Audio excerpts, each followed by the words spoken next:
There is a moment, frozen somewhere between the raising of a blade and the silence that follows, where the entire history of human violence makes perfect sense. Not the politics, not the armies, not the names carved into stone, just the weapon, the steel, the shape of something built to end a life as efficiently as possible. And the brutal truth is this: most swords in history failed at exactly that. Most were compromises, products of limited metallurgy, misunderstood geometry, or the arrogance of civilizations that confused tradition with effectiveness. Across 4,000 years of forged metal, the gap between a sword that looked dangerous and a sword that actually was dangerous, that gap was enormous. What follows is the story of that gap closing, slowly, painfully. Through blood and iteration and the merciless feedback loop of the battlefield. 10 weapons, 1 trajectory, the complete arc of human lethality. It begins in the sand, Egypt, roughly 1600 BCE. The air smells of heat and bronze and something older. The particular ambition of a civilization that had already mastered stone and mathematics and the flooding Nile, now turning its genius towards something far simpler: killing at close range. The khopesh was not born from warfare.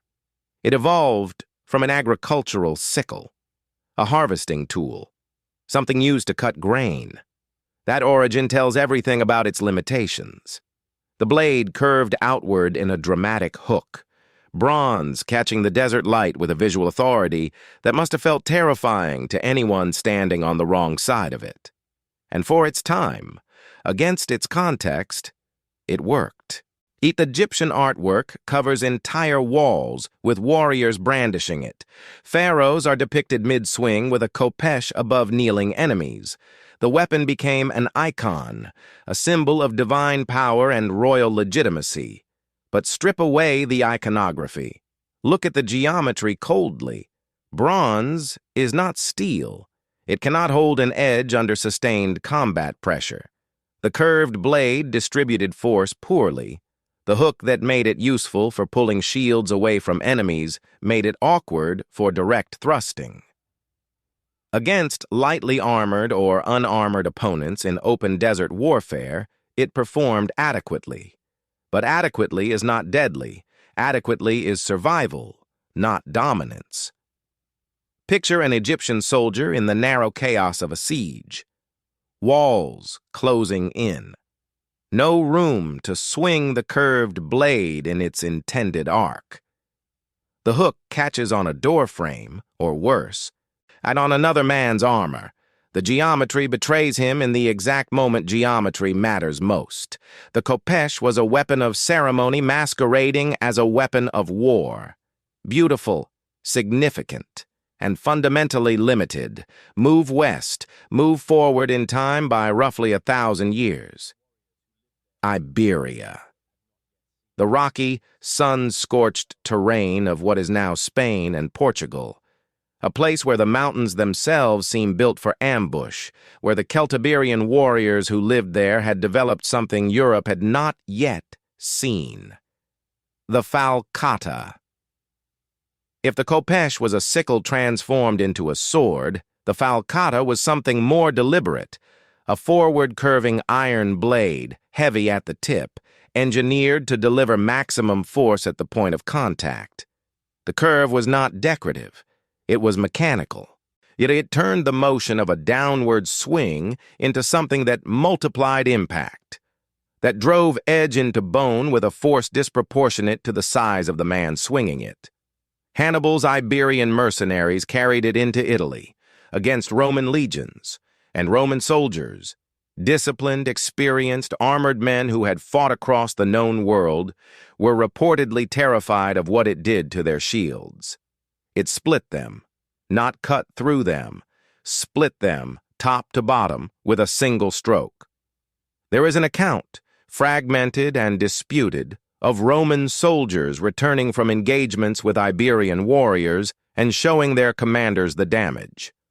Roman military shields that had been effectively destroyed in one blow by weapons carried by men half the size of the legionaries themselves. That is not a minor achievement, and that is a weapon that outperformed its wielder's physical limitations. But the falcata had a problem, a fatal one hidden in its very strength. That tip-heavy design, so lethal on the downstroke, made recovery slow. It committed. A missed swing left the warrior exposed in a way that a balanced sword would not. Against opponents who understood timing, who could slip that stroke and answer inside the recovery window, the falcata became a liability. It was ferocious and narrow, a peak of one specific capability surrounded by significant gaps. And waiting on the other side of those gaps was the civilization that had already noticed them. Rome, not a place known for subtlety, but the gladius, the standard short sword of the Roman legionary, was an exercise in radical restraint, and that restraint was its deadliness. And around 20 inches of blade, double-edged, wasted in the middle, tapering to a devastatingly efficient thrusting point. No dramatic curve, no weight bias toward the tip, no ornamentation that was not also function. The Romans understood something most ancient civilizations did not. A sword exists inside a system. The gladius was not designed to be a great sword on its own terms. It was designed to be the perfect final tool in a combined arms process. The legionary's large scutum shield controlled space. The pilum javelin shattered formations before contact. And when enemies were already disrupted, already stumbling, already inside their own chaos, the gladius went to work. The thrust. Always the thrust. And a Roman soldier trained to ignore the cinematic appeal of a dramatic swing and instead drive the short blade forward into the exposed torso of a man who had just had his shield arm compromised. Stand in a Roman formation for a moment. The press of bodies, the smell of tens of thousands of men, the noise so total it becomes silence. When the lines meet, there is almost no room to swing anything. The warrior with the long, dramatic weapon suddenly has no space to generate the arc his weapon requires. The legionary, with the gladius, he only needs 6 inches of forward movement. 6 inches. That is the distance between the gladius and everything that had come before it. The Roman army used this weapon to build an empire spanning 3 continents. That is not an accident of history. That is engineering. But empires fall. The Western Roman Empire collapsed in the 5th century. And from its ruins, carrying different metal and different philosophies of violence, came the people who would reshape European warfare entirely. The Norse longship arrives without warning. That is almost always the historical reality. A monastery on a coast. Dawn light, the sound of oars. The Vikings brought with them a sword that contradicted almost everything Rome had optimized for. Long, single-handed but substantial. The blade broad and tapered, designed for both cut and thrust, but excelling at neither in the clinical way Roman equipment did. Pattern-welded steel, twisted rods of iron forge-welded together, creating blades that were simultaneously beautiful and structurally complex to a degree that bordered on artistic obsession. And yet the Viking sword was not primarily a battlefield weapon in the Roman sense. It was a prestige object, a statement of wealth and status in a culture where wealth and status were measured in cattle and silver and the fear in other men's eyes. Named swords, inherited swords, swords that appear in sagas as characters with their own significance. This cultural weight made the Viking sword something the gladius never was. Deeply personal, but it also meant quality varied enormously. A high-status Norseman carried a blade of extraordinary quality, the product of a master smith who understood steel. A less fortunate warrior might carry something significantly inferior, the same basic shape, but with metallurgical compromises that would make itself known at exactly the wrong moment. Picture a shield wall. Two lines of men, shields locked, spears and axes and swords working over and around the shields in controlled violence. The Viking sword in this context performed well enough, but well enough is not the weapon. Well enough is the man. The sword was a supporting instrument in a system dominated by the axe and the spear. When Norse warriors became the Norman conquerors of England, when they settled into feudal Europe and put down roots, the sword they carried began to transform. The culture changed. The weapon responded. And what it became, that evolution, was already beginning in workshops across the continent. The medieval arming sword, the weapon that most people picture when they imagine a sword. Cruciform, crossguard, pommel counterbalancing the blade. Single-handed. A roughly 30 inches of double-edged steel that represented the accumulated wisdom of 5 centuries of European metallurgy and combat experience.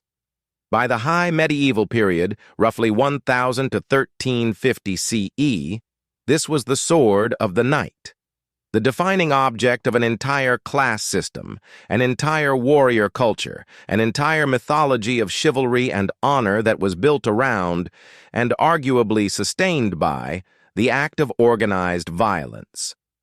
The arming sword was genuinely good.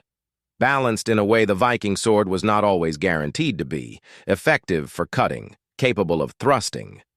Paired with a shield, it created a weapon system that had been refined by centuries of actual combat experience. But the arming sword was born into a world that was about to change underneath it. Plate armor. As the medieval period progressed, and the quality of steel armor improved dramatically, by the 14th century, a fully armored knight was wearing an engineered carapace of fitted steel plates that covered almost every surface of the body, and the arming sword, designed for an earlier era, found its primary cutting capability largely negated. A man in full plate is not invulnerable, but he is close, and a blade that relies primarily on edge geometry to cause damage is suddenly fighting a losing battle against hardened steel plate. The sword had to evolve again. And what emerged from that pressure was both a narrow solution and a revelation. The estock. No cutting edge, none at all. A blade stiff, four-sided in cross-section, built entirely and without compromise for a single purpose: finding the gaps in plate armor, the eye slit of a visor, the armpit, the groin, the brief, yet terrible exposed moment where two armor plates met and left a half-inch of vulnerability. The estock was not a beautiful weapon. It did not carry the aesthetic weight of a katana or the brutal elegance of a falcata. It was a tool in the most clinical sense, a steel rod sharpened to a point and attached to a handle. But in its context, against its intended opponent, it represented a kind of brutal genius. Two armored knights in close combat, shields largely abandoned because a shield against a fully armored opponent is often dead weight, grappling for positional advantage. The estock held in both hands, thrusted between the plates in a controlled, deliberate motion that required patience over ferocity. An armored knight with an estock against another armored knight without one. The outcome was not even a question. The weapon redefined what deadly meant. Not the dramatic, sweeping violence of the battlefield, a precise, almost surgical violence, finding the seam, solving the problem. But the estock had essentially specialized itself into a corner. Remove the plate armor, put it in a civilian context, and the estock became awkward and slow. The gap it filled was real, but narrow. And Europe was about to enter a period where swords were needed not on the battlefield, but in the street. The Spanish perfected it. Or perhaps the Italians. The argument has never fully resolved. The rapier arrived in the 16th century as European warfare was fragmenting. The battlefield increasingly dominated by firearms, the personal duel increasingly common among the aristocratic classes of cities like Toledo, Florence, and Venice. A different environment demanded a different instrument. Long, narrow, incredibly stiff blade, a complex hilt with rings and bars and guards that made the hand essentially a fortified position, built almost entirely for thrusting. The point moved through the air with a speed that defied the eye's ability to track it clearly. In a duel between two skilled practitioners, the rapier conversation happened at a speed most weapons could not participate in. A thrust, thrown with proper mechanics, covered the distance between two men in a fraction of a second. The complex guard protected the hand, the most exposed, most important part of any sword fighter. And the counter-attacking capability, the ability to deflect an incoming attack and thrust simultaneously in a single fluid motion, I reached a technical sophistication that earlier swords had only approximated. Stand on a cobblestone street in 16th century Seville. Two men, a grievance between them, both armed with rapiers. The violence that follows is not the brutal, heavy violence of the battlefield. It is almost architectural, a conversation in geometry where the man who makes the first mistake simply stops existing. But take that rapier to an actual open battlefield. Put its user in a cavalry charge. Put it against a man with a cutting weapon who knows how to use it, where the narrow blade that makes the rapier's thrust so lethal provides almost nothing in the way of defensive utility against a lateral cut from a heavier weapon.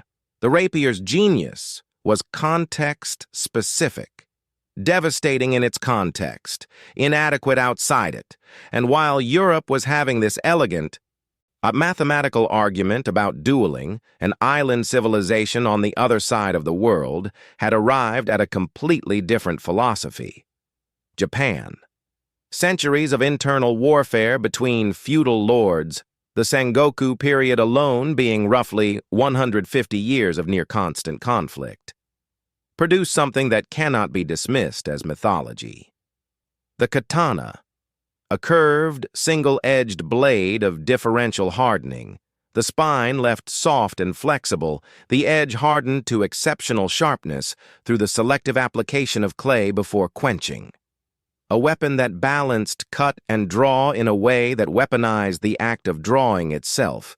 The Iaijutsu tradition built entirely around the principle that the most dangerous moment was the weapon clearing the scabbard.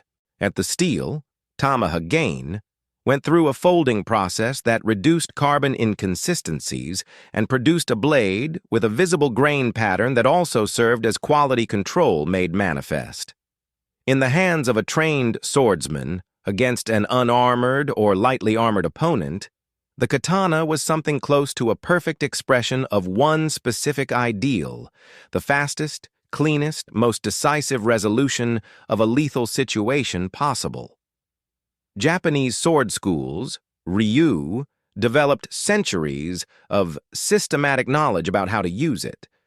The philosophy was not just technical, it was philosophical. The sword as extension of mind, not just body, but the katana existed within strict parameters, was a different engineering tradition than European plate, and the katana navigated that landscape differently than a European sword would have needed to. Against European heavy plate, the katana's magnificent edge geometry, its cutting supremacy, would have found itself in a similar position to the arming sword. And the katana was also a product of island geography. Japan's near isolation meant it never had to confront the full breadth of weapons systems that would have tested its specific strengths and exposed its specific limits. It was extraordinary. It was also, in the deepest sense, a sword that never had to grow up. Everything before this point was a partial answer. The zweihander was a question about whether size itself could be a solution. German, Swiss, mercenaries of the 15th and 16th centuries, and the doppelsoldner, soldiers who received double pay for carrying this weapon into the most dangerous possible position, the front of a pike formation, tasked with the near-suicidal job of smashing through enemy pike shafts to break the formation before it could impale their own side. 5 to 6 feet of blade.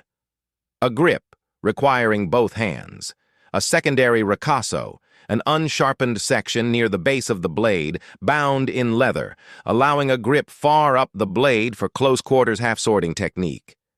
A weapon that was also, technically, a polearm. The zweihander against a wall of pike shafts.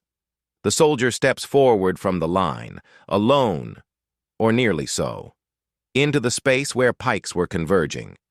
They're swinging the massive blade in horizontal sweeping cuts that cleared shafts the way a scythe cleared wheat, not through precision, but through momentum and mass. There is a specific brutality to this that transcends the merely technical. These were men paid double precisely because their survival was considered unlikely, and yet they existed in significant enough numbers to be tactical doctrine in multiple armies. The zweihander was not elegant. It was overwhelming force applied to a specific tactical problem. And it worked, but it was also deeply specialized in the opposite direction from the estock. Mass and sweep, where the estock offered precision and narrowness, neither could do what the other did. The ideal weapon was somewhere between them. It does not announce itself dramatically. No myth, no singular cultural identity, and no single civilization claiming it as a symbol of national greatness. The medieval and Renaissance longsword was, at its peak, simply the most complete answer the problem of the sword had ever produced. 40 to 50 inches overall. Grip long enough for 2 hands, always, but also usable, with one in specific contexts. Double-edged blade tapering to a rigid, effective thrusting point. A weapon that cut and thrusted with roughly equal competence. Light enough for sustained use, heavy enough to generate genuine force. But the blade was only the beginning. The fighting systems built around the longsword, the German Fechtbücher, the written combat manuals of Joachim Meyer and Johannes Lichtenauer, the Italian traditions of Fiore de Liberi. These were not folk knowledge. They were systematic, deeply technical combat sciences. The techniques for every range of combat. Techniques for armored opponents using half-sorting, where the blade was gripped directly and the weapon became an improvised short club or lever. The Mordhau, gripping the blade entirely and striking with the pommel and crossguard as a hammer. Techniques for disarming, for throws, for transitioning between weapons. The longsword fighter was not a swordsman in the narrow sense. The system turned him into a complete weapon. One specific moment from the historical record, 2 knights in the pas d'armes of the early 15th century, fully armored, engaging in the judicial combat that was still legally meaningful, where the outcome was considered divinely significant. The longsword user, when armor made the blade effectively useless, simply changed his grip. Half-swording, and turned the crossguard into a hook, the pommel into a striking instrument. The weapon did not stop being useful because the first use case was negated. That adaptability, that refusal to be limited to one answer, was the accumulation of everything that had come before. Every specialized weapon's limitation taught something. Every narrow solution revealed what a complete solution would need to include. The longsword was not perfect. Nothing in the history of warfare is perfect. Firearms eventually made every sword a secondary weapon. It was too long for certain enclosed spaces. Against a skilled spearman at distance, it faced real challenges. But under its conditions, and its conditions were broad, it represented something that took humanity 4,000 years to build. a weapon that could adapt within a single fight. And this is what the full arc reveals, not the triumph of any one culture, not the supremacy of any single philosophy of violence.